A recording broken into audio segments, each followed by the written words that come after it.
ఎవరు నువ్వు? మీ ఇల్లు ఎక్కడా?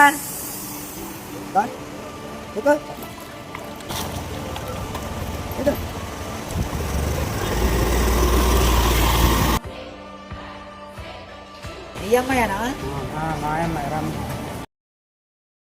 ఏమయ్యా, ఈ వర్షానికి పెద్దోళ్ళే తిరగొద్దని ప్రచారం చేస్తుంటే మీరేమో పిల్లలు వదిలేసి తిరుగుతారేంటయా? పిల్లలకి ఏమైనా అయితే ఎవరిది రెస్పాన్సిబిలిటీ? ఇల్లు పక్కనే అండి, ఆడుకుంటున్నా వదిలేసాయండి. ఏమయ్యా, ఈ తుఫాను చాలా డేంజర్ అయ్యింది. టీవీలోని ఫోన్లోని ప్రచారం చేస్తుందంటే దేని కొనుక్కున్నారు? పిల్లలు పెద్దలు ప్రతి ఒక్కరు జాగ్రత్తగా ఉండాలి.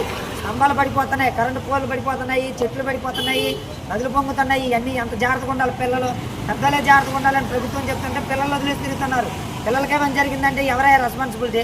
తర్వాత ప్రభుత్వాల మీద పడతారు. అది కాదు, ఏం జరిగినా కానీ మనం బాధపడాలి. పిల్లలకి ఏమి జరగకుండా మీరు చూసుకోవాలంటే తల్లిదండ్రులు ముందు జాగ్రత్త చేసుకోవాలి.